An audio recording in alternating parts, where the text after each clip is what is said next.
Hello everyone, my name is Brianna Drew, and for my favorite sensation and perception thing, I'm actually going to be talking about the Muller-Lyer illusion.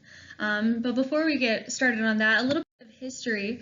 So Franz Karl Muller-Lyer, he was German, and he ended up being a sociologist, and from 1857 to 1819 when he lived, he actually was a smart guy and, studied medicine. He studied psychology and sociology in different universities all throughout the world, and he actually in 1889 created this Muller-Lyer illusion, which I'm actually going to get to right now. You can see this handsome young man up top above the screen there.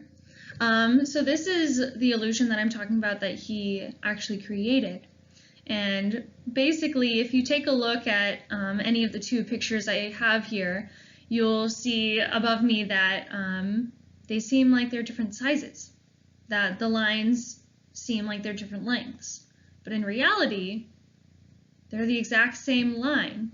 It's just that the backgrounds are different. And for Richard Miller, he was a scientist, and he is someone who said, their distance matters. Whether or not we perceive something as far away, closer or farther, that matters as well. So whether it's the size consistency explanation with Mr. Miller, we have the depth Q explanations with things that are different lengths, and especially you can see that up top with our wall that I have the picture of with wall A versus wall B. Believe it or not, those lines are actually the same distance apart. And there's another kind of explanation that has been found of this, and it is the conflicting cues explanation by Mr. R.H. Day.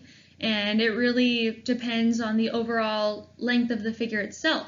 So you'll see the top left model there, that the lower figure, the overall length of it is much larger than the top figure, and that's why we perceive the line as different lengths.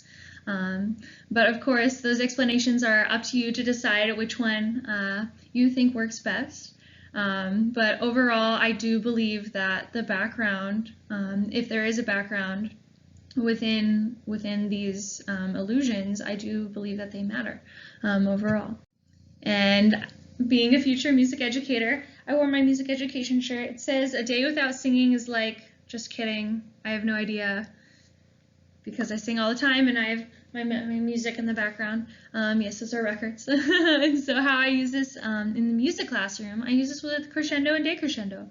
So whenever I do warm-ups, whenever I do choral warm-ups, I'll say, let's crescendo into the next line. So going from do to so, we'll crescendo, and then so back down to do, we'll decrescendo. So do, mi, so,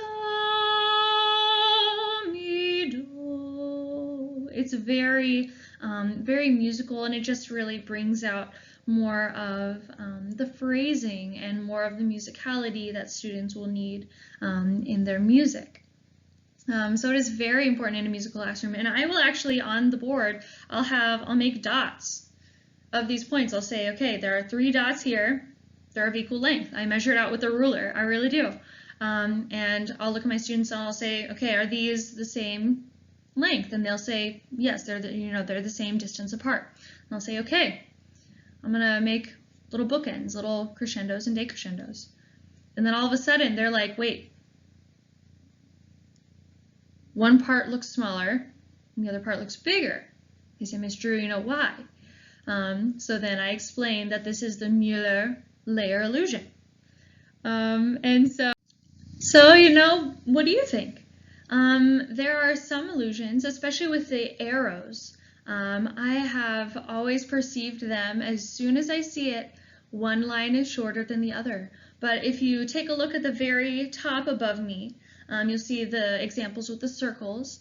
I have actually perceived those to be the same, even though some of my students are like, Miss Drew, they're totally completely different. So it's really interesting based on where you're from in the world, to how you perceive things. Just like ethnomusicology, music around the world, it might be different in some cultures. For example, I am just fascinated and enthralled with music from India. And I think that the rhythms are very fascinating, but over there, they're absolutely normal. And they think that our Western music is fascinating. So it's really interesting for psychology and music, how they can both relate together and work together, and how similar they can actually be, and how important they both are in our society. So I really hope that you enjoy this presentation, and I hope that you learned something about the Muller-Lyer illusion. Until next time, bye.